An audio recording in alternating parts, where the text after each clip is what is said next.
चला मुलांनो, आज आपला इंग्लिश ग्रामरचा हा दुसरा दिवस आहे. 10वीच्या विद्यार्थ्यांकरता आपण इंग्लिश ग्रामरचा फिगर्स ऑफ स्पीच हा घटक या ठिकाणी अभ्यासत आहोत. या अगोदर आपण जो पहिला व्हिडिओ यावरती बनवला होता त्याच्यामध्ये थोडासा साऊंड प्रॉब्लेम होता. टेक्निकल प्रॉब्लेम असल्यामुळे त्याच्यामध्ये आवाज थोडा खराब येत होता, अस्पष्ट येत होता. परंतु हा जो दुसरा व्हिडिओ आपण आता या ठिकाणी घेणार आहोत त्याच्या पुढचे जे आपण आधी 4-5 फिगर ऑफ स्पीच भाषेचे अलंकार त्या व्हिडिओमध्ये डिस्कस केले, त्याच्या व्यतिरिक्त दुसरे अलंकार जे राहिले होते आपले ते आपण या व्हिडिओमध्ये कव्हर करण्याचा प्रयत्न करू. चला तर मग फिगर ऑफ स्पीचवरती हा आपला दुसरा व्हिडिओ आहे. याचा नक्कीच तुम्हाला उपयोग होईल SSC बोर्डाच्या परीक्षेमध्ये. चला सुरू करूया. बघा, पुढचा अलंकार आहे ॲपॉस्ट्रॉफी. ॲपॉस्ट्रॉफी म्हणजे काय? What is apostrophe? Apostrophe is a figure of speech where the speaker directly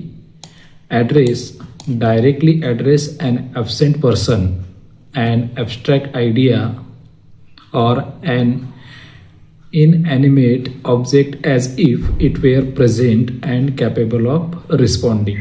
बघा, मराठीत त्याचा अर्थ काय दिला आहे? काय ॲपॉस्ट्रॉफी अलंकार? तर अनुपस्थित व्यक्ती अमूर्त कल्पना किंवा निर्जीव वस्तूशी थेट संवाद साधणे, जणू ती उपस्थित असून प्रतिसाद देऊ शकते अशी कल्पना करून जो संवाद साधला जातो तेव्हा ॲपॉस्ट्रॉफी हा अलंकार होतो. बघा कसं, म्हणजे जर एखादी निर्जीव वस्तू आहे, निर्जीव घटक आहे, ती सजीव आहे, जणू ती उपस्थित आहे, आपण त्याच्याशी बोलत आहोत, त्याच्याशी संवाद साधत आहोत आणि ते आपल्याशी बोलणार आहे अशी कल्पना करून जेव्हा आपण एखाद्या वेळेस लिखाण करतो, असं वाक्य जेव्हा आपण बनवतो तेव्हा ॲपॉस्ट्रॉफी हा अलंकार होतो. सहज लक्षात येऊ शकते. उदाहरण बघा या ठिकाणी दिलेलं आहे. O death, where is the sting, twinkle twinkle little star, how I wonder what you are. ही कविता सर्वांनी ऐकलीच आहे. O captain, my captain, Walt Whitman. बघा, याच्यामध्ये ह्या ज्या गोष्टीचा उल्लेख केलेला आहे त्या निर्जीव आहे, अमूर्त आहेत, त्या दिसत नाहीत, आपल्याला बोलू शकत नाही, तरीसुद्धा त्या आपल्याशी बोलू शकतात अशी कल्पना करून या ठिकाणी लिहिलेलं आहे. या ठिकाणी बघा, twinkle twinkle little star, how I wonder what you are. बघा, लिटिल स्टार, चांदण्या ज्या आहेत त्या अमूर्त आहेत, निर्जीव घटक आहेत, परंतु त्या आपल्याशी बोलत आहे, आपण त्यांच्याशी संवाद साधत आहोत अशी कल्पना करून या ठिकाणी ही पोयम लिहिलेली आहे. लक्षात आलं तुमच्या? समजला मग तुम्हाला हा ॲपॉस्ट्रॉफी हा अलंकार जो फिगर ऑफ स्पीच आहे. अनुपस्थित व्यक्ती अमूर्त कल्पना किंवा निर्जीव वस्तूशी थेट संवाद साधणे, जणू ती उपस्थित असून प्रतिसाद देऊ शकते अशी कल्पना करून ज्यावेळेस लिखाण केले जाते, अशा कल्पनेचं एखादं वाक्य जर आलं तर त्याच्यामध्ये ॲपॉस्ट्रॉफी हा अलंकार होतो. परत या ठिकाणी आपण रिपीट केलंय. पुढचा अलंकार बघा, युफेमिझम, शिष्टाचार अलंकार. याच्यामध्ये बघूया काय आहे, डेफिनेशन काय आहे. तर using mild, indirect or vague words to replace harsh, blunt or unpleasant expression to soften the impact. म्हणजे या ठिकाणी एखादे हार्श, कठोर शब्द जे आहे ते न घेता त्याच्याऐवजी मवाळ शब्द, मृदू शब्द, कोमल शब्द या शब्दांमध्ये, या वाक्यामध्ये असतात, टाकलेले असतात. उद्देश काय आहे? To make difficult topic more potable, show respect और avoid causing discomfort in social situation. कठीण जो टॉपिक आहे त्याला साधा, सरळ, सोपा बनवणे हे या अलंकाराचं वैशिष्ट्य आहे, उद्देश आहे. मराठीत अर्थ काय होतो बघूया. थोडंसं बारीक स्क्रीन झाली असेल, दिसत नसेल तर आपण झूम करूया. बघा या ठिकाणी मराठीमध्ये अर्थ आहे, कठोर किंवा अप्रिय शब्दांऐवजी सौम्य अप्रत्यक्ष शब्दांचा वापर करणे. बघा, कधी कधी बोलता बोलता आपण एखाद्याला वाईट बोलायचं असते पण आपण बोलू शकत नाही, तेव्हा त्या वाईट शब्दाच्या ऐवजी आपण सौम्य, कोमल आणि त्याच अर्थाचा परंतु सोपा शब्द, जेणेकरून समोरच्याला वाईट वाटणार नाही असा शब्द आपण वापरतो तेव्हा आपण भाषेचा युफेमिझम, शिष्टाचार हा अलंकार वापरत असतो. बघा, शब्द खाली दिलेले आहेत. आपण नेहमी असे काही शब्द वापरतो. बघा, डाईड हा शब्द आहे. डाईड म्हणजे एखादा व्यक्ती मृत पावला किंवा मेला. त्याच्याऐवजी आपण वापरतो पास्ट अवे. बघा, हा शब्द कोमल आहे, शांत भावना याच्यातून दिसते. पास्ट अवे दोन्हीचा अर्थ एकच आहे. बघा, या ठिकाणी लेट गो म्हणजे सोडून देणे. त्याचाच अर्थ फायर्ड म्हणजे एखाद्याला काढून टाकणे, कामावरून काढून टाकणे किंवा त्याला नोकरी सोडायला लावणे. दोन्हीचा अर्थ एक आहे, let go, fire. Old person, बघा, एखादी म्हातारी व्यक्ती असते, त्याला आपण म्हातारा किंवा म्हातारी असा शब्द न वापरता सिनियर सिटीजन असा शब्द वापरतो. सिनियर सिटीजन दोन्हीचा अर्थ एकच आहे, परंतु सिनियर सिटीजन म्हणताना आपल्याला त्याच्यामध्ये आदर भावना दिसते. बरोबर. पुअर म्हणजे गरीब, परंतु एखाद्या गरीब व्यक्तीला गरीब न म्हणता आपण त्याला इकॉनॉमिकली डिसॲडव्हान्टेज्ड असा शब्द वापरतो. म्हणजे या ठिकाणी सुद्धा त्याचा आदर राखला जातो.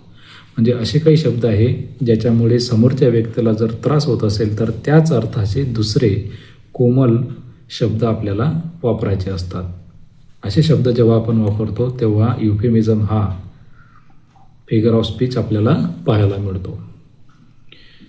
युफेमिझम are frequently used in news reporting, obituaries, political speeches, and everyday conversations to maintain politeness and sensitivity. बघा, हा अलंकार जास्त करून कोण वापरते तर फ्रिक्वेंटली सगळ्यात जास्त करून न्यूज रिपोर्टिंग, जे न्यूज चॅनल असतात, न्यूज रिपोर्टर असतात, त्यांच्या भाषेमध्ये तुम्हाला हा अलंकार पाहायला मिळतो. एखाद्या व्यक्तीला बोलायचं आहे परंतु त्याला वाईट वाटायला नको तर असे शब्द ते वापरत असतात. पॉलिटिकल स्पीचेस, मोठमोठ्या राजकारण्यांचे भाषणं जे असतात त्याच्या भाषणामध्ये कधीही तुम्हाला वाईट शब्द बघायला मिळत नाही.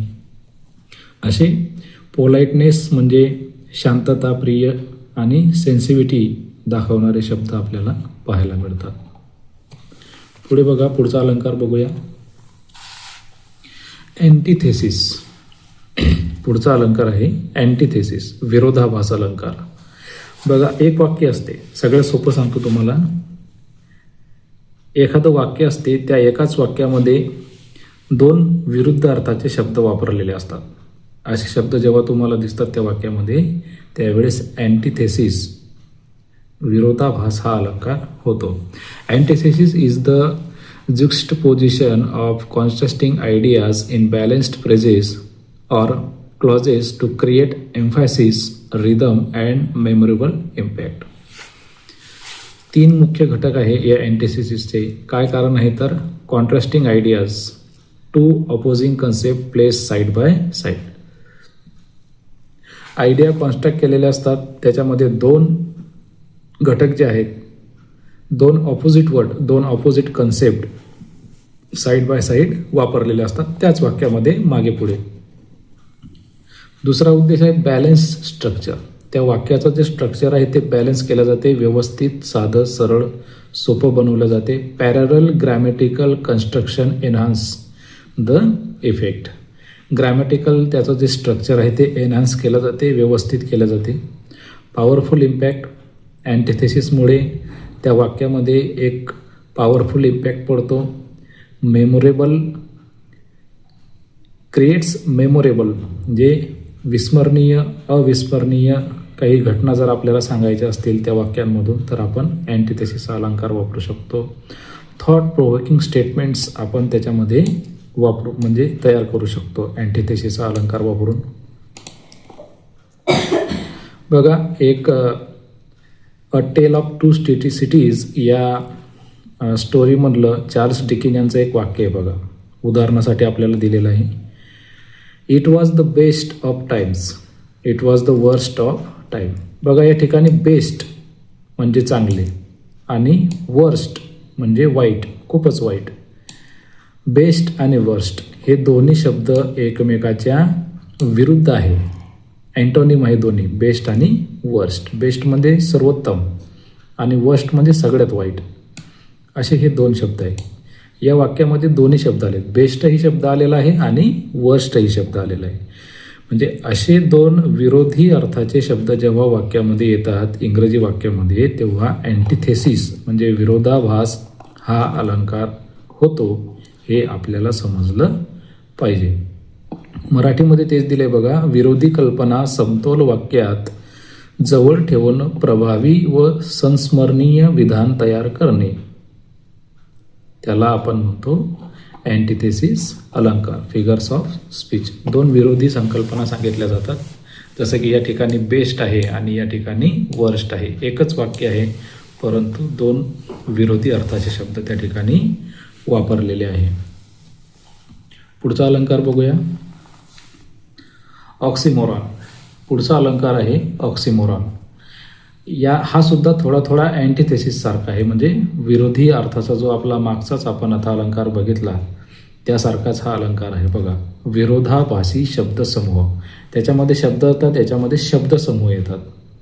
Understanding oxymoron. काय understanding? An oxymoron combines two contradictory or opposite terms together to create a paradoxical expressions that reveals a deeper truth or creates a striking effect.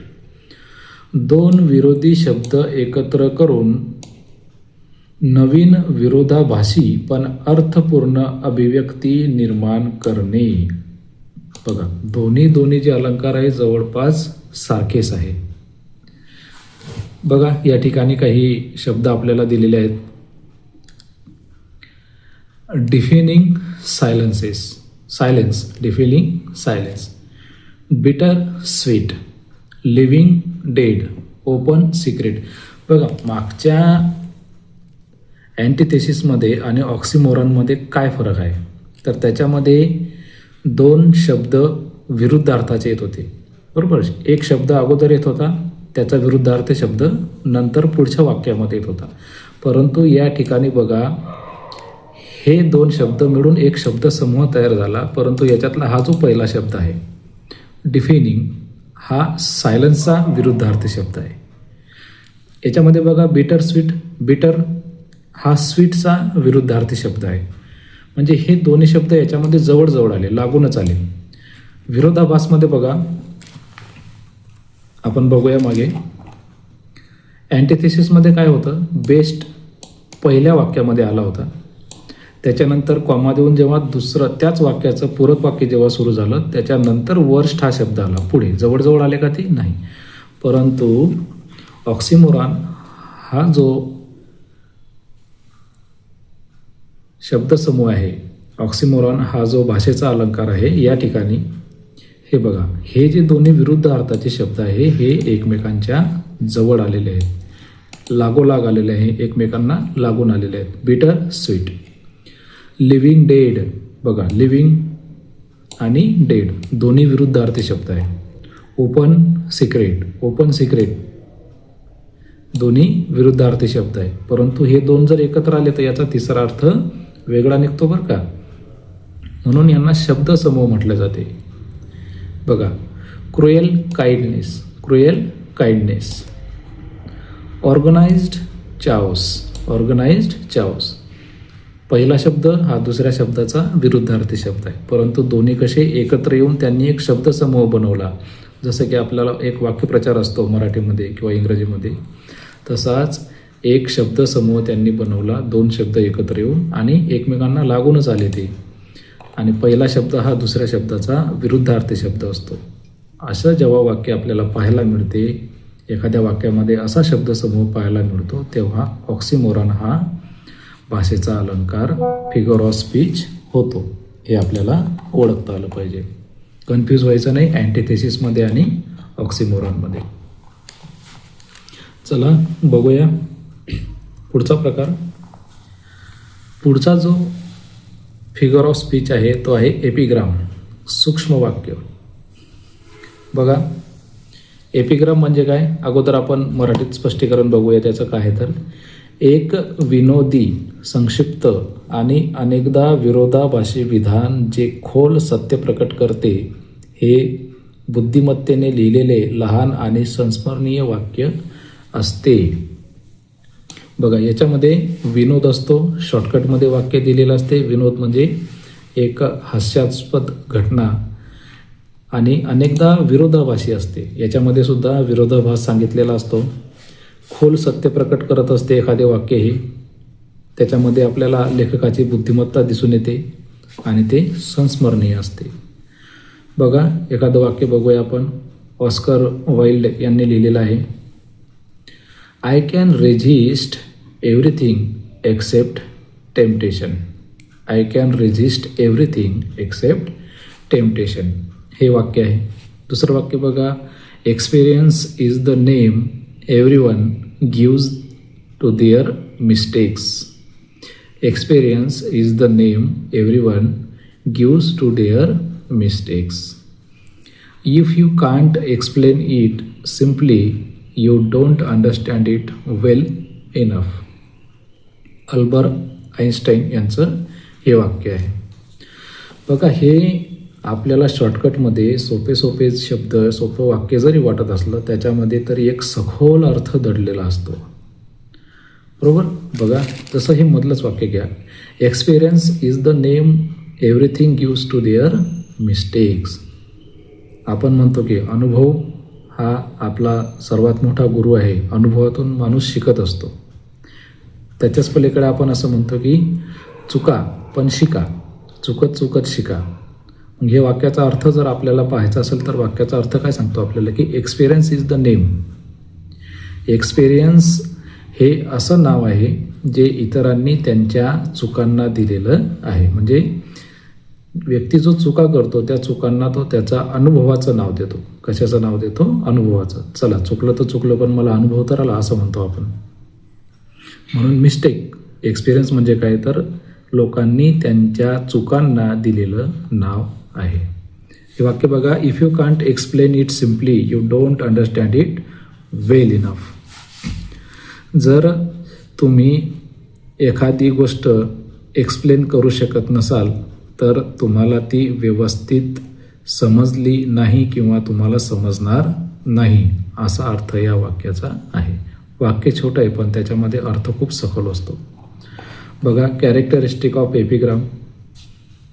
Characteristic कोणते कोणते आहेत तर त्याच्यामध्ये कोणत्या भावना, कोणते वैशिष्ट्य आपल्याला पाहायला मिळतात. तर असे वाक्य जे आहे ते ब्रेव्हिटी. ब्रेव्हिटी म्हणजे शूरता आपल्याला दाखवतात. Short and memorable. Short and memorable shortcut असतात आणि संस्मरणीय असतात, आठवणीत ठेवण्यासारखे असतात. विट, क्लेवर अँड थॉट प्रोवोकिंग. वा, क्लेवर असतात, हुशार, बुद्धिमत्तेला चालना देणारे आणि विचार करायला लावणारे. थॉट प्रोवोकिंग असे वाक्य आपल्याला या फिगर ऑफ स्पीचमध्ये पाहायला मिळतात. त्यानंतर paradox. Often contains surprising truth. सत्य सांगणाऱ्या गोष्टी, सत्य सांगणारं विधान या वाक्यामध्ये आपल्याला दिसते एपिग्राममध्ये. Satire may critique society or human nature. Human nature किंवा समाजाला क्रिटिक करणारे म्हणजे त्याच्यावर विचार मांडणारे, त्याच्याविषयी बोलणारे, समाजातील रूढी परंपरा यांच्याविषयी बोलणारे, त्यांना प्रश्न विचारणारे असे काही वाक्य आपल्याला या अलंकारामध्ये पाहायला मिळतात. समजलं तर चला पुढचा अलंकार बघूया. पुढचा अलंकार आहे आयरनी. आयरनी म्हणजे विडंबना मराठीमध्ये म्हणतो आपण. Irony occurs when words express something contrary to truth or someone says the opposite of what they really feel or mean, often for humorous or empathetic effect. बघा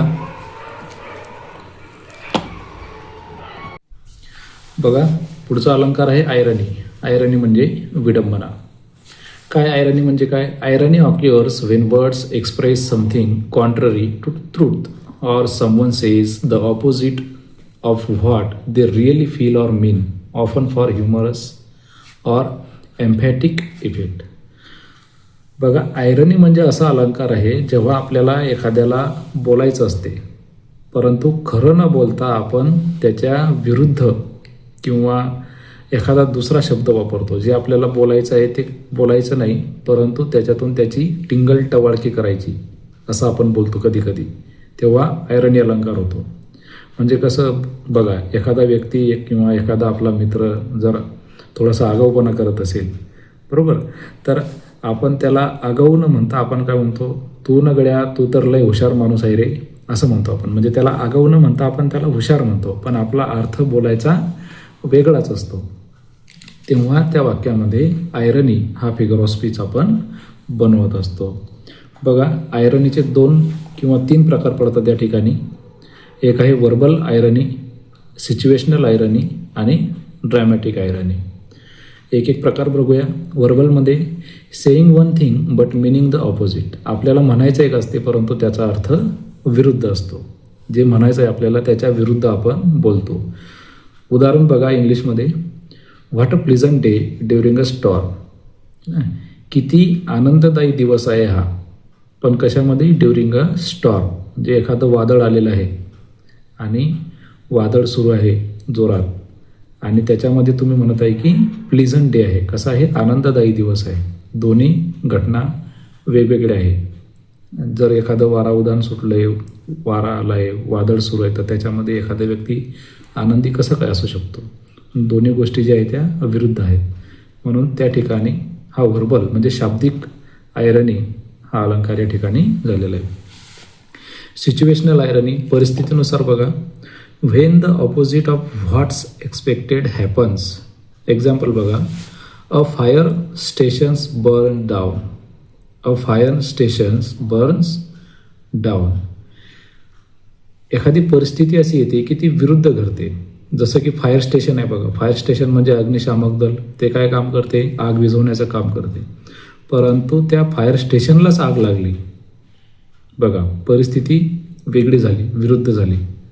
फायर स्टेशन आहे, ती आग विझवण्याचं काम करते परंतु फायर स्टेशनलाच या ठिकाणी आग लागली. तर बघा, दोन्ही घटना विरुद्ध झाल्या. बर्न्स डाऊन, फायर स्टेशन या ठिकाणी जळाले किंवा त्याला आग लागली. तर या ठिकाणी सिच्युएशनल हा आयरनी अलंकार होतो. तिसरा प्रकार आहे बघा, dramatic irony. When the audience knows something the characters don't, common in plays and literature.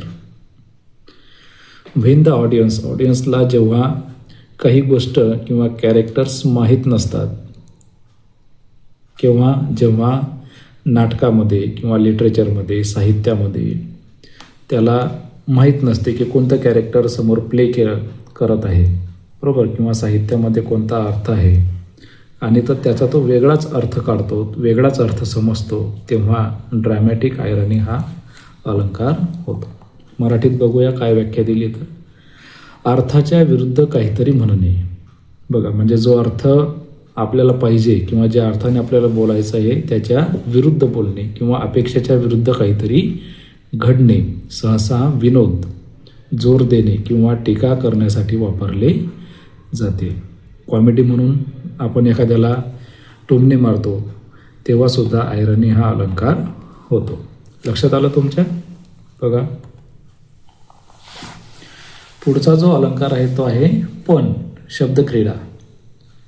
पण बघा, the art of word play, शब्दांची कला या ठिकाणी आपल्याला या अलंकारामध्ये बघायला मिळते. A pun is a form of word play that exploits multiple meanings of a term or words that sound similar but have different meanings for humorous or rhetorical effects. पण बघा, मराठीत काय अर्थ होतो? शब्दाच्या विविध अर्थाचा किंवा समान ध्वनी असलेल्या भिन्न शब्दांचा खेळ किंवा विनोद किंवा प्रभावासाठी. बघा, पण या अलंकाराला बहुतेक मराठीमध्ये श्लेष अलंकार सुद्धा म्हटलं जाते. एकदा तुम्ही कन्फर्म करून घ्यायचं. मला आठवत नाही, पण बहुतेक श्लेष अलंकार म्हटला जाते, म्हणजे एकच शब्द दोन वेगळ्या वेगळ्या अर्थांनी वापरला जातो. बघा याच्यामध्ये काय उदाहरण दिले बघूया आपण. क्लासिक एक्झाम्पल काय आहे? Time flies like an arrow, fruit flies like a banana. Plays on flies as a verb versus noun. बघा या ठिकाणी फ्लाइज हा जो शब्द या ठिकाणी आहे, हा शब्द व्हर्ब सुद्धा आहे आणि नाउन सुद्धा आहे. एकच शब्द दोन वेगळे वेगळे कार्य करत आहे. बघा, time flies like an arrow, fruit flies like a banana. या ठिकाणी फ्लाइज हा जो शब्द आहे हा व्हर्ब आणि नाउन या दोन्ही अर्थाने काम करत आहे. लिटरेचर बघा, ask for me tomorrow and you shall find me a grave man. बघा शेक्सपियरच्या लिटरेचरमधलं हे एक वाक्य आहे, ask for me tomorrow and you shall find me a grave man. ग्रेव म्हणजे सिरियस आणि ग्रेवचा अर्थसुद्धा दुसरा काय होतो? टॉम. बघा टॉम म्हणजे ज्या ठिकाणी व्यक्ती मेल्यानंतर त्याला त्याच्यामध्ये पुरून ठेवल्या जाते, ज्या पेटीमध्ये बंद करून ठेवल्या जाते त्याला ग्रेव म्हणजे टॉम असं सुद्धा म्हटलं जाते. म्हणजे ग्रेव हा जो शब्द आहे हा दोन अर्थांनी या ठिकाणी वापरला आहे. बघा, एक अर्थ होतो सिरियस आणि दुसरा अर्थ होतो टॉम. ग्रेव याचे दोन अर्थ निघतात, एक आहे सिरियस आणि दुसरा आहे टॉम. टॉम म्हणजे ज्या पेटीमध्ये व्यक्ती मेल्यानंतर त्याला बंद करून जमिनीमध्ये गाडले जाते. बघा पुढचं आहे everyday pun. A bicycle can't stand on its own because it's two tired. बघा, plays on tired and two tires. आता या ठिकाणी टायर्ड हा शब्द टायर्स म्हणजे जे सायकलचे चाकं असतात आपले त्या अर्थाने सुद्धा वापरला आहे आणि टू टायर्ड असा जर अर्थ घेतला तर त्याचा वेगळा अर्थ निघतो. म्हणजे पण या अलंकारामध्ये एक शब्द दोन वेगळे वेगळे अर्थ दाखवतो तेव्हा त्या वाक्यामध्ये पण हा फिगर ऑफ स्पीच होतो. ते आपल्याला ओळखता आलं पाहिजे. थोडंसं कठीण आहे, जेव्हा तुम्हाला त्या शब्दाची ओळख होईल किंवा त्या शब्दाचे कोणते कोणते अर्थ निघतात त्या वाक्यानुसार तेव्हा तुमच्या हे लक्षात येईल. याच्याकरता आपल्याला प्रॅक्टिसची गरज आहे आणि हळूहळू प्रॅक्टिस केल्यानंतर ते आपल्याला समजेल. हे फक्त आपल्याला समजण्यासाठी आहे. याच्यानंतर आपण आपल्या पुस्तकामध्ये जे वाक्य दिलेले आहे प्रत्येक धड्यावरती त्या वाक्यांचा सुद्धा सराव करणार आहोत. कारण तेच वाक्य जर आपल्याला परीक्षेला आले तर आणि असं वाटते की तेच वाक्य आपल्याला परीक्षेला येऊ शकतात आपल्या पुस्तकातले. बघा पुढचा जो अलंकार आहे तो आहे मेटोनॉमी. मेटोनॉमी म्हणजे पर्यायवाची अलंकार. बघा, the crown, the white house, the sword. The crown, crown म्हणजे काय? राजाचा मुकुट. राजाचा मुकुट आपल्याला काय दर्शवतो? रिप्रेझेंट रॉयल्टी ऑर मोनॉर्की, म्हणजे आपल्याला राजेशाही. क्राउन म्हटल्यानंतर आपल्या डोळ्यासमोर काय येते की एक राजा आहे, त्याच्या डोक्यावर क्राउन आहे म्हणजे त्याचा मुकुट आहे राजाचा. रॉयल्टी म्हणजे राजा कसा असेल तर तो खूप श्रीमंत असेल, त्याच्याकडे सगळ्या गोष्टी असतील, रॉयल व्यक्तिमत्व असेल, बरोबर. मोनार्की म्हणजे राजेशाही असेल. म्हणजे क्राउन हा जो शब्द आहे तो काय रिप्रेझेंट करतो? तर रॉयल्टी आणि मोनार्की या गोष्टी रिप्रेझेंट करतो. The white house. White house हा शब्द जर विचार केला आपण तर तो काय रिप्रेझेंट करतो? व्हाईट हाऊस म्हटल्यानंतर आपल्या डोळ्यासमोर काय येते की US president or administration. White house माहिती आहे ना तुम्हाला, अमेरिकेचं जे मंत्रालय आहे त्याला व्हाईट हाऊस म्हटलं जाते. व्हाईट हाऊस शब्द म्हटल्यानंतर आपल्या डोळ्यासमोर USचं प्रेसिडेंट किंवा त्याचं जे ॲडमिनिस्ट्रेशन आहे ते आपल्या डोळ्यासमोर येते. The sword. स्वॉर्ड म्हणजे तलवार. स्वॉर्ड म्हणजे काय? तलवार. तलवार म्हटल्यानंतर आपल्या डोळ्यासमोर काय येते? Military power or warfare. तलवार कोणाकडे असेल? एक तर आपल्या आर्मीकडे, मिलिटरीच्या लोकांकडे असेल. और वॉरफेअर म्हणजे तलवार कुठे पाहायला मिळते? जेव्हा एखादं युद्ध चालू असेल किंवा इतिहास शिकताना आपण त्याच्यामध्ये लढाया वगैरे शिकतो त्याच्यामध्ये, तर ते दृश्य आपल्या डोळ्यासमोर राहते स्वॉर्ड म्हटल्यानंतर. म्हणून असे काही शब्द असतात ते आपल्याला लगेच पर्याय दाखवतात की त्या शब्दांऐवजी, त्या पर्यायाऐवजी दुसरा पर्याय आपण वापरतो वाक्यामध्ये. बघा, व्हॉट इज मेटॉनॉमी? मेटॉनॉमी काय आहे मराठीत बघूया अगोदर. मराठी स्पष्टीकरण: एखाद्या गोष्टीच्या नावाऐवजी त्याच्याशी जवळून संबंधित असलेल्या दुसऱ्या गोष्टीचे नाव वापरणे. दोन संकल्पनांमध्ये जवळीक किंवा संबंध असतो. बघा, एखाद्या गोष्टीच्या नावाऐवजी म्हणजे द क्राऊन आपल्याला वापरायचं नाही, तर त्याच्याशी जवळून संबंधित असलेल्या दुसऱ्या गोष्टीचे नाव वापरणे. त्याच्याशी संबंधित असणाऱ्या, जसं की क्राऊन म्हटल्यानंतर आपल्याला रॉयल्टी किंवा मोनार्की असे शब्द आपल्या डोळ्यासमोर येतात. तलवार म्हटल्यानंतर लगेच युद्ध आपल्या डोळ्यासमोर उभं राहते. तर अशा काही गोष्टी आपल्याला वाक्यामध्ये वापरता येतात, तेव्हा मेटॉनॉमी हा अलंकार होतो. Metonymy substitutes the name of one thing with something closely associated with it. The two concepts are related through proximity, not similarity. बघा, the pen is mightier than the sword. The pen is mightier than the sword. पेनाने आपण लिखाण करतो, writing, बरोबर. आणि sword तलवार युद्धाशी संबंधित आहे. पेन आणि तलवार ह्या दोन्ही गोष्टी सारख्याच आहे या अर्थाने आपण या वाक्यामध्ये वापरलेले. पण pen is mightier than the sword. तलवारीपेक्षा पेन हा कधीही ताकदवान आहे, बरोबर, कधीही मजबूत आहे असं या ठिकाणी म्हटलेलं आहे. पेन रायटिंग, लिटरेचर याच्याशी संबंधित आहे आणि स्वॉर्ड मिलिटरी फोर्सशी संबंधित आहे. परंतु या ठिकाणी हे शब्द जवळपास एका अर्थाने वापरलेले आहेत. लक्षात आलं तुमच्या? पेन मजबूत आहे तलवारीपेक्षा, कसं काही शक्य आहे बरं, परंतु या ठिकाणी आपण वापरलं ते वाक्यामध्ये आणि बरोबर आहे असं एक वाक्य पूर्ण अर्थाचं तयार झालं. म्हणून त्याच्यामध्ये मेटॉनॉमी हा भाषेचा अलंकार तयार झाला. बघूया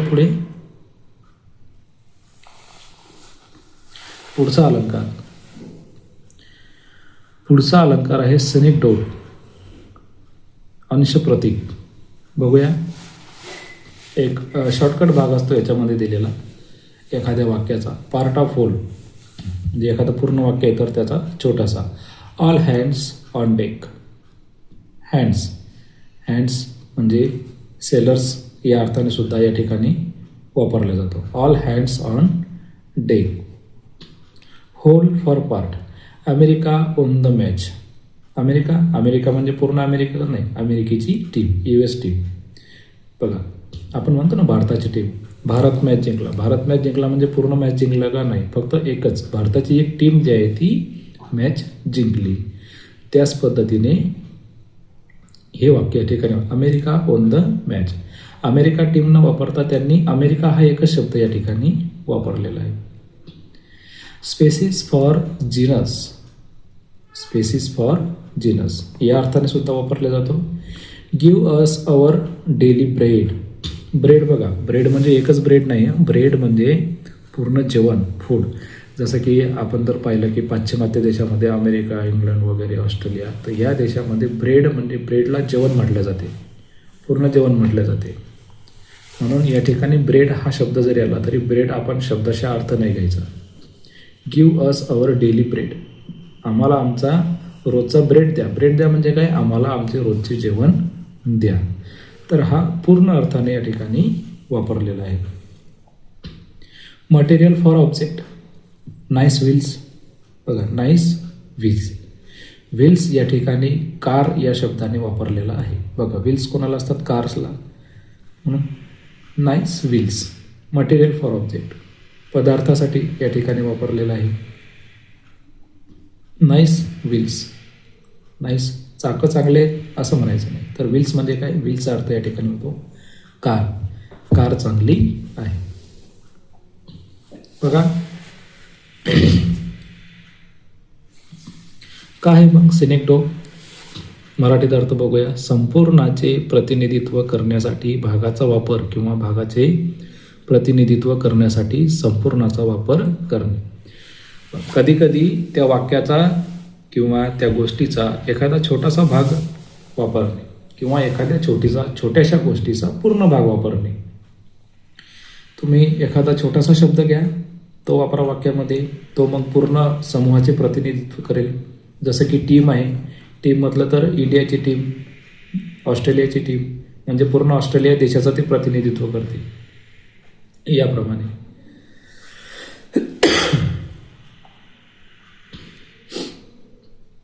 तर लक्षात आलं तुमच्या. या पद्धतीने आपले जे भाषेचे अलंकार आहे ते आपण पाहिले. बघा जवळपास आपले 10 ते 15 भाषेचे अलंकार आपण बघितले. जास्त झाले असतील, काही राहिले असतील तर तुम्ही मला कमेंटमध्ये कळवा.